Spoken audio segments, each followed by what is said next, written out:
거룩한 주일 예배의 자리에 나오신 모든 성도님들 주님의 이름으로 환영하고 축복합니다.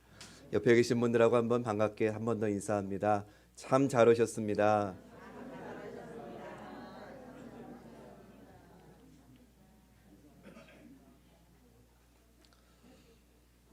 우리는 그동안 주님이 기뻐하시는 교회는 성령이 임하시는 교회라는 것을 주일마다 나누었고, 오늘은 그 성령님이 가정에 임하신 사건을 함께 나누며 은혜를 전하고자 합니다.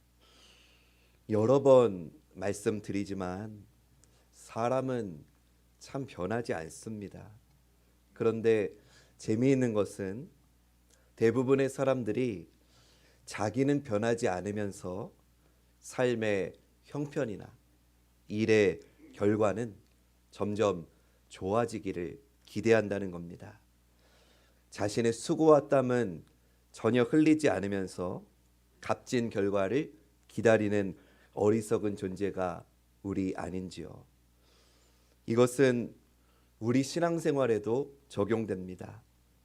믿음 생활하면서 전혀 변화되지 않고 예나 지금이나 똑같이 살면서 하나님께서 더 많은 복을 주시기를 바라고, 내가 원하는 바를 하나님이 이루어 주시기를 그런 원하는 어리석은 모습이 우리에게 있습니다. 사랑하는 여러분, 신앙은 끊임없이 나 자신을 변혁시키는 것입니다. 신앙은 하나님 앞에서 나를 돌아보는 것입니다. 신앙은 끊임없이 내 삶을 하나님의 말씀 앞에서 고쳐 나가는 것입니다. 그러면 아프겠지요. 고통스러울 겁니다. 그래도 내 생각을 십자가 앞에 내려놓고 하나님의 말씀으로 깎아지는 거룩한 고통을 날마다 겪어야 되는 것, 그것이 신앙입니다. 그래서 내 안에 가득한 탐욕, 이기심, 내 자랑 내려놓고 예수 그리스도의 복음만을 전하는 자녀가 되어야 될 줄로 믿습니다. 문제는 그래야 되는 걸 머리로는 아는데 그게 잘 되지 않는다는 데 있습니다. 그래서 우리에게는 성령님의 은혜가 필요합니다. 성령님이 우리의 어리석음을 깨우쳐 주셔야 우리는 회개할 수 있습니다. 성령님이 우리와 함께 하셔야 우리는 새로워질 수 있습니다. 성령님이 임하셔야 우리의 신앙이 자라고 성숙할 수 있습니다. 성령님이 임하셔야 우리에게 다른 삶이 펼쳐지는 것이고, 성령님이 임하실 때 하나님의 더 큰 은혜가 임하게 되는 줄로 믿습니다. 그런데 이 성령님의 은혜가 임한 사건이 오늘 본문 사도행전 10장에 나옵니다. 그리고 오늘 저는 사도행전 10장의 성령 임재의 사건을 통해 오늘 우리 가정을 살리는 성령님의 역사를 함께 나누려 합니다. 그 성령님의 역사가 오늘 이 예배를 드리는 여러분들의 가정에 함께 하시기를 간절히 주님의 이름으로 축원합니다. 사도행전 10장은 고넬료라고 하는 군인으로부터 시작됩니다. 고넬료, 그는 로마의 군인이었고 가이사랴의 주둔에 있는 부대의 백부장이었습니다. 그는 하나님 앞에서 신실한 사람이었고 기도의 사람이었습니다. 고넬료가 기도 중에 환상을 통해서 베드로를 청해오라는 성령님의 명령을 받게 되고, 베드로를 초청해서 집에서 말씀을 듣는 중에 성령님이 임하셨다는 게 오늘 본문의 요지입니다. 근데 여기서 우리가 먼저 주목해야 되는 것은 성령님이 가정에 임하셨다는 겁니다. 우리 한번 따라해 볼까요? 성령님이 가정에 임하셨다. 사도행전 2장에서는 성령님이 오순절 마가의 다락방에 임하셨습니다. 예수님을 믿고 기다리던 성도들이 기도하던 모임 중에 임하신 거죠. 또 사도행전 8장에서는 주님의 복음을 전한 빌립 집사를 통해 사마리아 땅에 성령님이 임하셨습니다. 그런데 오늘 본문 사도행전 10장에서는 성령님이 개인의 가정에 임하신 최초의 사건이라는 점에서 중요합니다.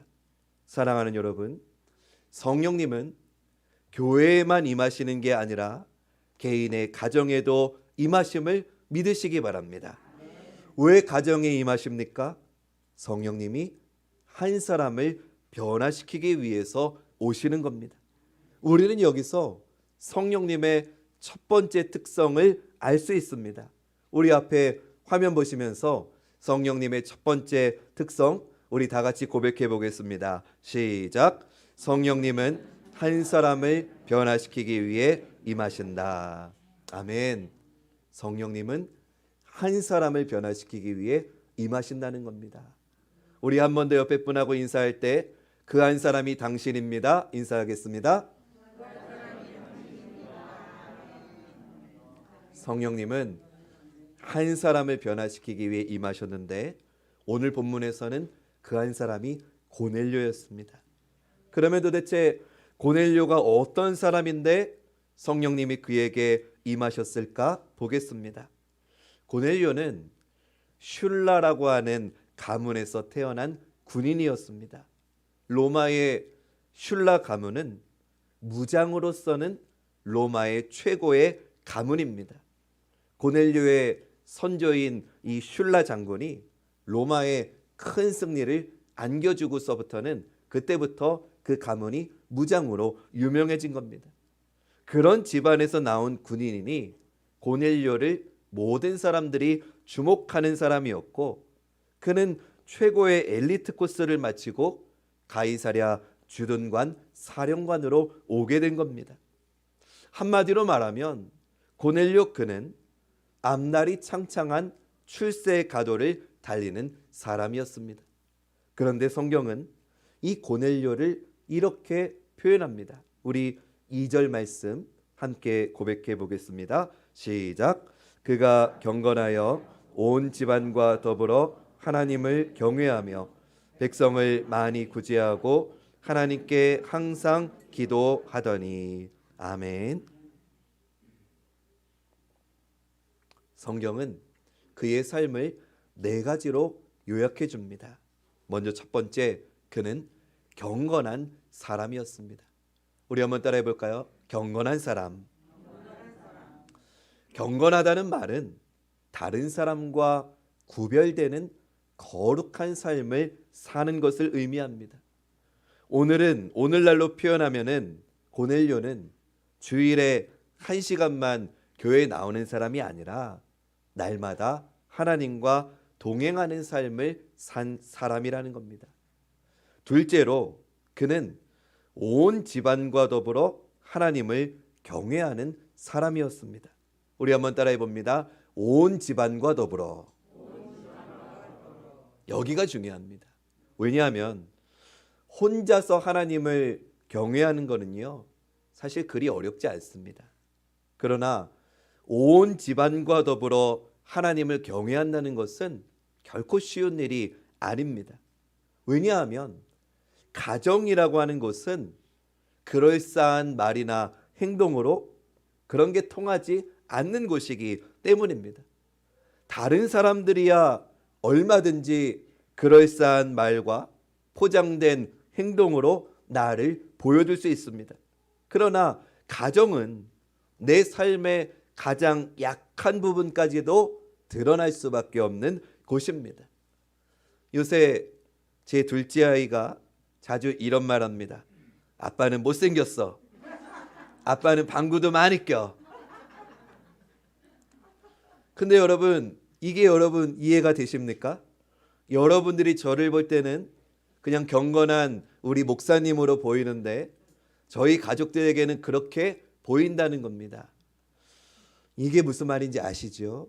가정은 그만큼 나를 꾸밀 수 없는 곳입니다.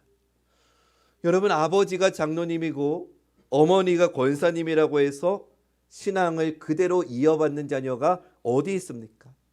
집에서도 장로님답게, 권사님답게 그렇게 살아야 자녀들이 신앙을 존경하며 따르는 것이죠. 가정은 나의 가장 약한 부분, 나의 가장 부족한 부분, 나의 가장 부끄러운 부분까지도 다 아는 곳이기 때문에 온 가정이 하나님을 경외했다는 것은 그만큼 고넬료가 삶에서도 모범이 되었다는 것을 의미하는 거겠죠. 셋째로 그는 백성을 많이 구제한 사람이었습니다. 한번 따라해 볼까요? 구제한 사람. 고넬료가 이스라엘 백성들을 구제했다는 겁니다. 근데 여러분, 우리는 이것을 그냥 당연히 여기기 쉬운데 이렇게 한번 생각해 보십시오. 고넬료는 로마의 군사령관입니다. 그러면 그 로마 사람이 이스라엘 사람을 구제해야 될 이유가 없습니다. 마치 우리 일제치하에 있을 때 일본 장교가 우리 조선인들을 도와주었다라고 생각하시면 이해가 빠를 겁니다. 그럼에도 고넬료는 점령군의 사령관으로 행동한 게 아니라 하나님의 종답게 어려운 이스라엘 사람들을 많이 도와준 사람이라는 겁니다. 넷째로 고넬료 그는 하나님께 항상 기도하는 사람이었습니다. 한번 따라해 봅시다. 항상 기도했다. 항상이 중요합니다. 여러분, 가끔씩 기도하는 건 어렵지 않습니다. 급할 때 기도하는 건 누구나 하는 겁니다. 그러나 항상 기도하는 일은 누구나 할 수 있는 게 아닙니다. 고넬료 그는 항상 기도하는 삶을 살았습니다. 세상의 다른 엘리트 장교처럼 산 게 아니라 그는 기도를 통해서 항상 하나님과 대화하면서 믿음의 삶을 살았다는 겁니다. 그래서 성령님이 그런 고넬료 한 사람, 그 가정에 임하신 것입니다. 저는 오늘 예배드리는 여러분 모두가 고넬료처럼 경건하고 온 집안이 하나님을 경외하고 어려운 이들을 돕기 위해 구제하고 무엇보다도 항상 하나님께 기도하는 성도님들 되시기를 간절히 축원합니다. 그럴 때 여러분의 가정에 성령님이 임하시는 겁니다. 두 번째 알 수 있는 성령님의 특성, 우리 앞에 화면 보시면서 함께 고백해 보겠습니다. 시작. 성령님은 순종하는 이에게 임하신다. 아멘. 성령님은 순종하는 사람에게 임하시는 분입니다. 오늘 본문을 보면 성령님은 기도하는 고넬료에게 환상 중에 나타나셨습니다. 그리고는 요바의 무두장이 시몬의 집에 있는 베드로를 데려오라고 말씀하십니다. 본문 5절과 6절 보시지요. 내가 지금 사람들을 요바에 보내어 베드로라 하는 시몬을 청하라. 그는 무두장이 시몬의 집에 유숙하니 그 집은 해변에 있다 하더라. 아멘. 여러분, 고넬료가 받은 이 명령은 결코 쉬운 명령이 아니었습니다. 왜냐하면 고넬료는 지금 주둔하고 있는 사령관이었습니다. 그런 그에게 성령님께서 요바에 있는 무두장이 시몬의 집에 있는 베드로를 데려오라고 하신 겁니다. 근데 여러분, 여기 앞에 빨간색으로 된 부분을 보시면 무두장이라고 되어 있습니다. 혹시 무두장이가 어떤 일을 하는 사람인지 아십니까? 무두장이는 죽은 짐승의 가죽을 벗겨서 그것으로 가죽의 물건들을 만들어서 파는 사람입니다. 그러니까 예나 지금이나 무두장이는 천민의 사람인 거죠. 또한 그 무두장이의 집에 머물고 있는 베드로는 또 어떤 형편입니까? 당시에 감시를 받고 있는 예수님의 제자였습니다. 전에 말씀드린 대로 이때는 스데반 집사의 순교 이후로 로마의 관원들이나 또 유대교의 종교 지도자들이 예수 믿는 사람들을 어떻게든 잡아들이려고 하는 그런 상황이었죠. 고넬료는 이런 상황에서도 성령님의 말씀에 순종을 한 겁니다. 로마의 군사령관이 천민 무두장이의 집에 있는 가난한 어부를 불러온다는 거, 여러분 한번 머리로 그려보십시오. 체면과 격에 맞지 않는 일이죠. 더군다나 정부에서 수배 중인 죄인을 자기 집에 초청한다. 이거는 앞으로 출세가도가 보장된 그 고넬료에게는 정말로 자신의 앞길에 불이익이 당할 수 있는 분명한 그런 일이었습니다. 그럼에도 그는 성령님이 보여주신 환상과 음성에 순종해서 사람을 보낸 겁니다. 베드로도 마찬가지입니다. 베드로는 그때 기도하는 중이었는데 베드로에게 성령께서 환상 중에 임하십니다.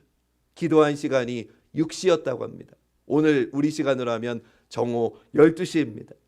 배가 고플 시간인데 환상 중에 하늘에서 보자기 같은 모양의 그릇이 내려왔는데 그 안에 혐오스러운 먹을 수 없는 짐승들이 가득 담겨 있었습니다.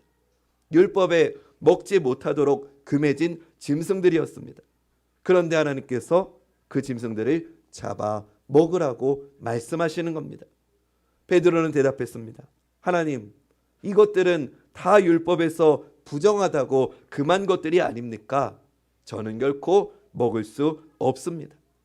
그때 성령님 말씀하십니다. 하나님이 깨끗하다 하신 걸 왜 네가 더럽다고 하느냐? 쉬운 말로 하면 잔말 말고 먹으라는 겁니다. 그 환상이 3번 보이고 환상이 사라졌을 때 문 두드리는 소리가 들려왔습니다. 문을 열어보니 고넬료가 보낸 사람들이었죠. 그들은 고넬료의 초청을 전했습니다. 그때 베드로가 깨달은 겁니다. 아, 하나님께서 이들의 초청에 응하라고 이런 환상을 보여주셨구나. 그래서 베드로 그는 고넬료의 집으로 간 겁니다. 여러분, 이처럼 성령 강림의 역사는 베드로와 고넬료의 순종이 있었기 때문에 일어난 것입니다. 고넬료는 고위 장교라고 하는 신분, 또 격에 맞지 않는 수배자를 초청한다는 그런 것들 다 내려놓고 오직 성령님의 명령에 순종한 겁니다. 베드로도 마찬가지입니다. 당시 이스라엘 사람들은 로마 사람들을 혐오했습니다. 우리식으로 말하면 지금 우리나라를 지배한 일본 장교의 집에 성령님이 가라고 하는 거죠. 그러니까 고넬료와 마찬가지로 베드로도 그 집에 가고 싶지 않은 겁니다. 자기 나라를 멸망시킨 그 로마의 장교의 집에 가고 싶지 않은 겁니다. 뿐만 아니라 베드로는 유대인이죠. 유대인이 이방인의 집에 가는 것은 상상도 할 수 없는 일이었습니다. 고넬료와 똑같이 베드로도 이 일이 알려지면 유대인들로부터 공격을 받게 되는 상황이었습니다. 그러나 그럼에도 베드로 역시 성령님께서 보여주신 환상 앞에 자신의 소신, 자신의 철학을 내려놓고 순종한 것입니다. 사랑하는 여러분, 성령님은 언제 임하십니까? 내 고집, 내 지식, 내 경험 다 내려놓고 오직 하나님의 뜻에 순종하는 사람들이 있는 곳에 성령님은 임하시는 줄로 믿습니다. 베드로가 자신을 내려놓았을 때, 그리고 고넬료가 자기를 내려놓았을 때 성령님이 임하신다는 겁니다. 우리 옆에 분하고 한 번 더 인사합시다. 내 모든 것 내려놓읍시다.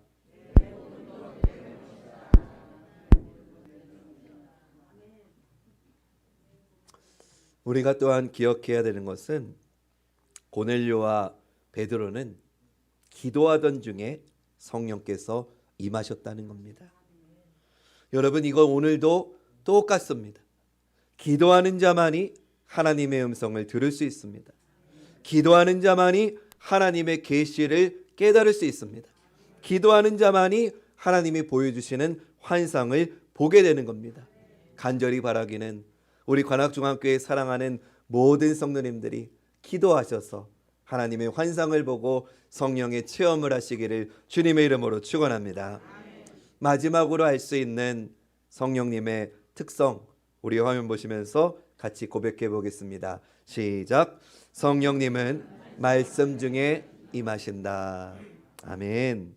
성령님은 말씀 중에 임하시는 분입니다. 오늘 본문에서 성령님은 베드로가 말씀을 전할 때에, 말씀을 전하는 중에 임하셨습니다. 베드로가 고넬료의 초청을 받아서 그의 집에 갔습니다. 그러자 고넬료가 베드로의 발 앞에 엎드려 절을 합니다. 여러분, 일본 장교가 조선의 가난한 청년 앞에 엎드려 절을 했다. 있을 수 없는 일입니다. 근데 지금 고넬료가 베드로에게 엎드려 절을 한 겁니다. 베드로가 고넬료를 일으키면서 나도 사람이다 라고 하면서 그를 일으켜 세웁니다. 나에게 이런 영광을 내가 받을 자격이 아니라 나도 너와 똑같은 사람이라고 말하면서 그의 집에 들어갔습니다. 그러자 그곳에는 고넬료의 일가 친척과 가족들이, 친지들이 모여 있었습니다. 그 모인 사람들에게 베드로가 예수님의 죽으심과 예수님의 대속하심과 예수님의 부활에 대해서 말씀을 전하면서 예수님 믿을 것을 전했습니다. 그때 성령님이 임하신 겁니다. 우리 44절 말씀 우리 함께 같이 읽어봅니다. 시작.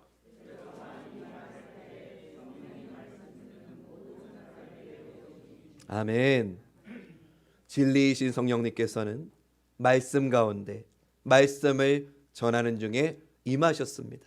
사랑하는 여러분, 저는 오늘 말씀을 듣는 이 시간에 여러분들에게도 성령님이 임하실 줄로 믿습니다. 그 성령님이 임재하신 결과가 무엇이냐? 45절, 46절 말씀입니다. 베드로와 함께 온 할례 받은 신자들이 이방인들에게도 성령 부어주심으로 말미암아 놀라니 이는 방언을 말하며 하나님 높임을 들음이러라. 아멘. 모인 사람들은 이방인 중에서도 이방인들에게도 성령님이 임하신 걸 보고 다 놀라워했습니다. 앞서 사도행전 8장에서 사마리아 땅에 성령님이 임하셨을 때도, 그때도 물론 사마리아 땅이 이방인 땅이긴 하지만 사마리아는 혼혈되어 있는 거예요. 그러니까 유대인과 이방인이 섞여 있었다는 거죠. 절반은 유대인들이 있었던 지역이에요. 그런데 오늘 본문에 고넬료의 집에 모인 사람들은 모두가 다 이방인이었다는 거예요. 그러니까 성령님은 차별하지 않고 어떤 민족이나 혈통을 차별하지 않고 임하시는 분이라는 거예요. 그들도 똑같이 성령님이 임하자 방언을 말했다는 겁니다. 여러분, 사도행전 2장도 그렇고 8장도 그렇고 오늘 본문 10장에서도 성령님이 임하실 때 공통적으로 나타나는 현상이 방언이 터지는 겁니다. 할렐루야. 요즘은 방언 기도한다 그러면 뭔가 이상하고 뭐 좀 정신이 획가닥한 것 같고 요새같이 무슨 지식인 시대에 방언 기도냐 하겠지만 그렇지 않아요. 제가 나중에 또 기회가 있을 때 이 부분은 더 말씀을 드리겠습니다. 또 성령이 임하자 하나님을 높이는 찬양이 임했다는 거예요. 성령님이 임하시는 곳에는 하나님을 높이는 찬양이 항상 있는 줄로 믿습니다. 그래서 저는 우리 교회가 찬양이 언제나 넘치는 교회가 되었으면 좋겠습니다. 우리 할렐루야 찬양대에 감사드리고, 찬양대만 찬양하는 게 아니고 우리 모두가 다 하나님을 찬양하는 거예요. 왜냐? 주님의 생명의 말씀이 너무나 귀하고 감사해서 찬양하지 않고는 견딜 수가 없는 거죠. 나 같은 죄인을 살려주신 주님의 은혜가 너무 커서 하나님을 찬양하지 않고는 못 배기는 겁니다. 여러분, 성령님이 임하시는 곳에는 하나님께 영광을 올려드리는 찬양이 있었음을 믿으시기를 축원합니다. 또한 성령이 임하면 세례받는 역사가 나타납니다. 우리 마지막으로 47절, 48절 말씀 함께 읽어보겠습니다. 시작. 이에 베드로가 이르되